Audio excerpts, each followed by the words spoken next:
Okay, so today in history,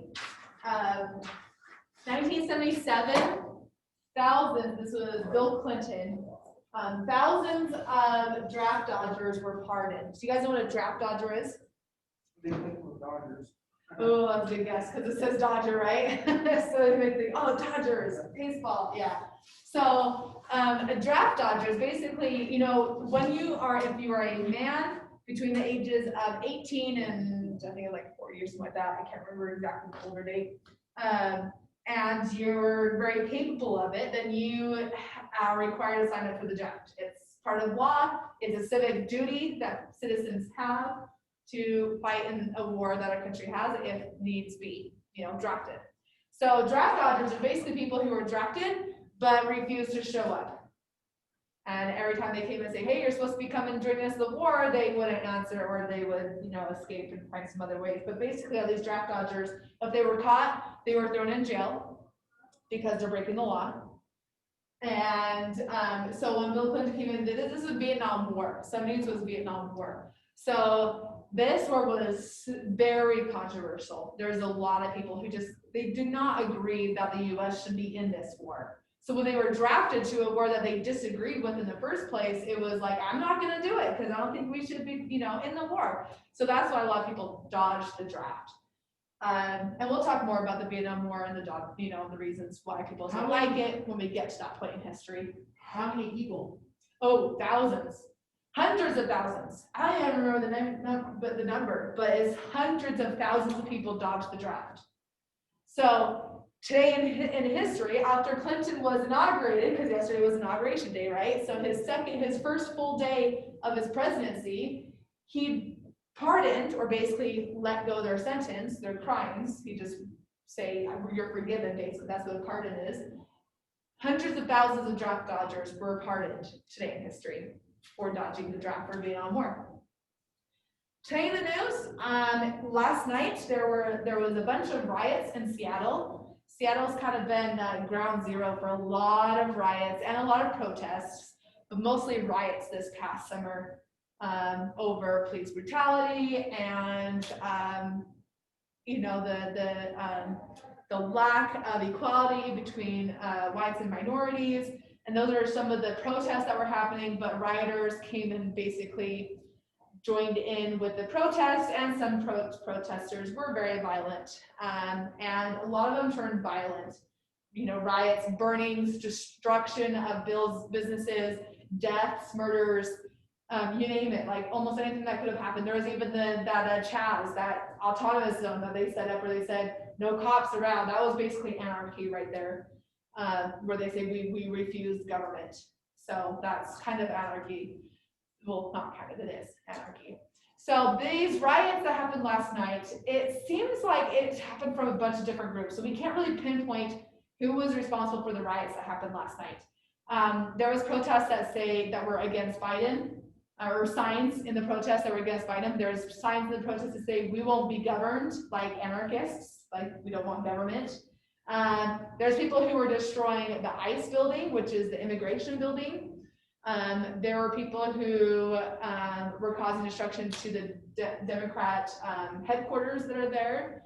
There's a bunch of people who just walked through and just were breaking buildings and windows. And so there was a lot of riots, but we can't really tell like who it was. Was it anarchists? Was it Trump supporters? Was it Biden supporters? It looks like it's a mixture, really, of a bunch of different groups.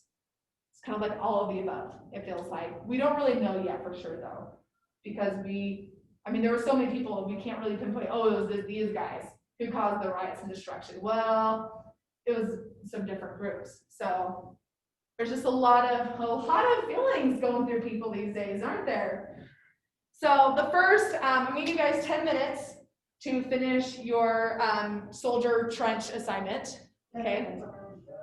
Yep, if you're gonna be done early, then we'll get started on the next thing early. So I'll give you guys 10 minutes, but if you're done early, we'll move on earlier, okay? So that's what we're gonna do first. So get your trench soldier assignment out, and we'll continue that right now. Okay, so your quote unquote test, because I don't really do tests if you haven't noticed. I guess Tamara would know this because she's been here longer. is I don't really do tests as much as like project kind of things, like show me what you know kind of thing. And a lot of written stuff for tests instead of like, I don't do multiple choice tests. So this is my test, is a one pager. Tamara, you've done a one pager before, so you've kind of got a brief idea, or should have a brief idea on what it is. But basically, you're gonna create a one pager, and this is what some past one pagers have looked like. Okay, so Ryan, you wanna look up for just a sec? Here's some one pagers in the past.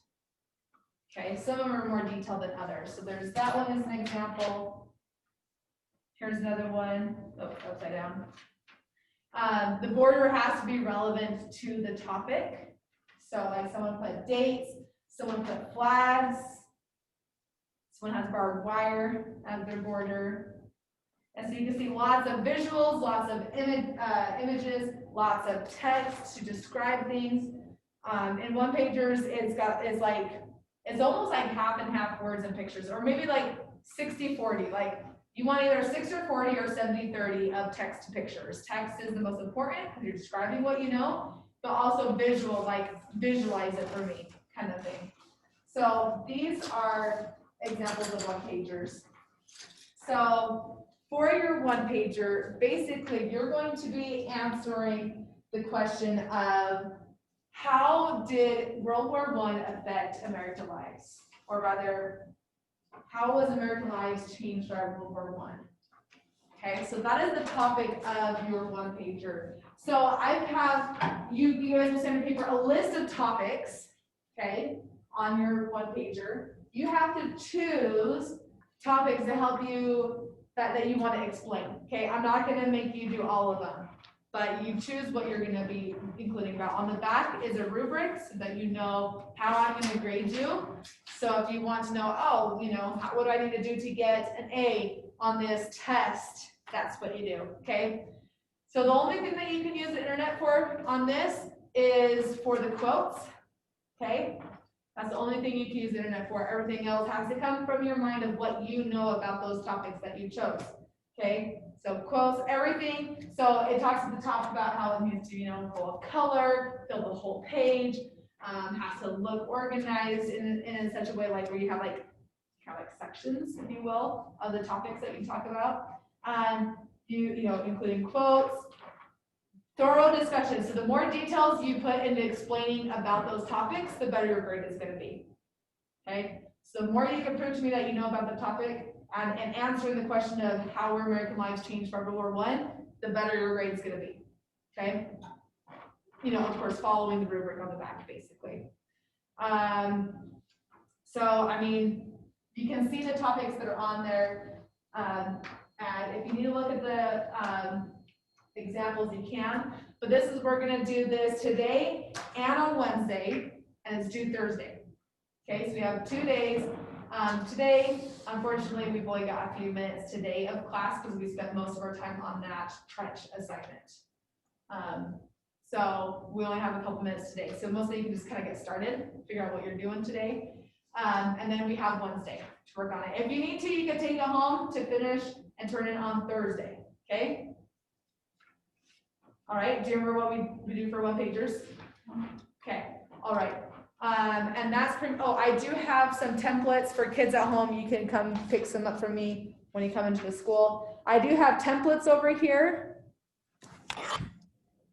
And it's awkward, I know.